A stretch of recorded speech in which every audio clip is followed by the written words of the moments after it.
नमस्कार मंडळी, पुन्हा एकदा तुम्हा सर्वांचं आपल्या लाडक्या यूट्यूब चॅनलमध्ये मनापासून स्वागत आहे। आपल्या सर्वांची आवडती मालिका जुळली गाठ गसा आजचा भाग खूपच मनोरंजक होता। ज्या गोष्टी घडू नये म्हणून प्रेक्षकांना भीती वाटत होती तीच गोष्ट घडताना या भागात आपल्याला पाहायला मिळते। धैर्य दामिनीला सांगत असतो की मी कायम दुःखी राहिलो तरीही मला हे सगळं करावंच लागेल आणि सावीसमोर जाऊन डोळे पुसत निघून जातो।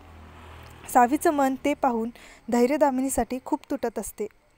तिकडे नीता वहिनी धैर्य सावीच्या रूममध्ये येऊन सगळीकडे शोधाशोध करत असतात।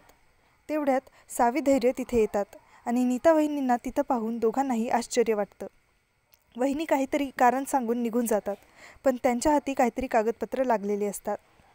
तिकडे विलास भास्कर नीता वहिनींची वाट पाहत असतात। इकडे सावी धैर्यला समजावून सांगत असते की आईला त्रास होईल असं वागू नका, पण धैर्य तिचंही ऐकत नाही। मग सावी भाऊंना कॉल करून सगळं सांगणार असते, पण धैर्य तिला तेही करू देत नाही। सावी त्याला समजवताना म्हणते, धैर्य आपण भाऊकडून जमिनी घेऊ शकतो ना। तेव्हा धैर्याच्या डोळ्यात एक वेगळीच चमक आणि आनंद झळकतो, पण तो हे चेहऱ्यावर न दाखवता उदास चेहरा करून सावीला म्हणतो, नाही हा अजिबात, मला सगळं माझ्या हिमतीवर करायचंय आणि तुम्हाला आजच बोलवले तर तुम्ही आजच जा माहेरी भाऊबीजसाठी। ती नकोच म्हणत असते, पण धैर्य तिला तुम्ही आजच जा म्हणून पाठवतो। मनातल्या मनात तो म्हणतो की तुमचं आजच तिथं जाणं खूप इम्पॉर्टंट आहे। तिकडे विलास भास्कर अजूनच चिडचिड करत असतात, कारण नीता वहिनी ॲग्रीमेंट तर नाही पण ते फोटोज घेऊन आलेले असतात जे विलासने सावीला पाठवलेले असतात। इकडे नायकांच्या घरी सावी भाऊबीज साजरी करण्यासाठी येते। सगळं छान पार पडतं, पण तरीही सावी उदास असते। केतन दादांनी दिलेलं गिफ्ट त्याने खूप वेळा म्हणूनही ती उघडत नाही, कारण ती तिच्याच विचारांमध्ये हरवलेली असते।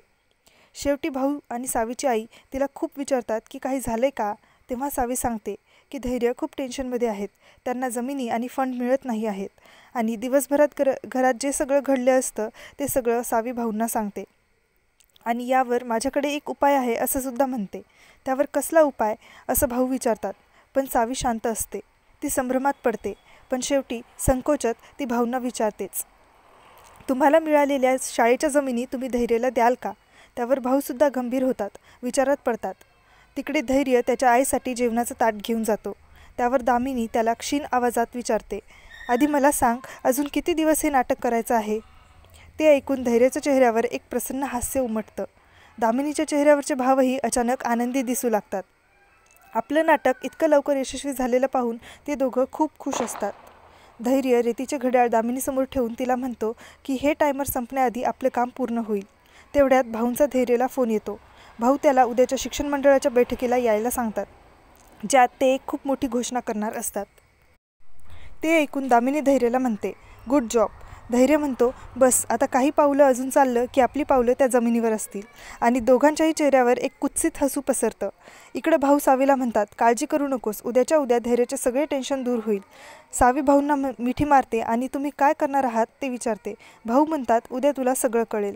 पण दीपाला खूप टेन्शन येत असतं की भाऊ सगळ्या जमिनी मुजुमदारांना देतील तर आपल्याकडे काहीच उरणार नाही। सावी सगळ्यांचा निरोप घेऊन निघते। इकडे धैर्य फोनवर कोणाला तरी आनंदाने बोलत असतो।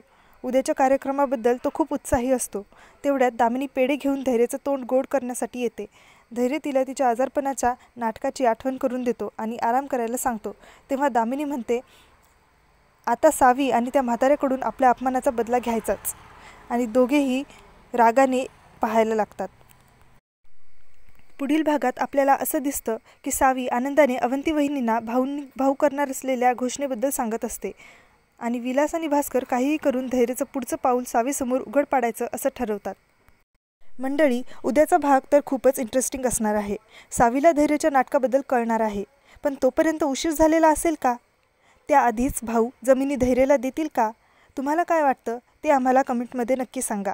पुन्हा भेटू उद्याच्या भागासोबत, तोपर्यंत काळजी घ्या।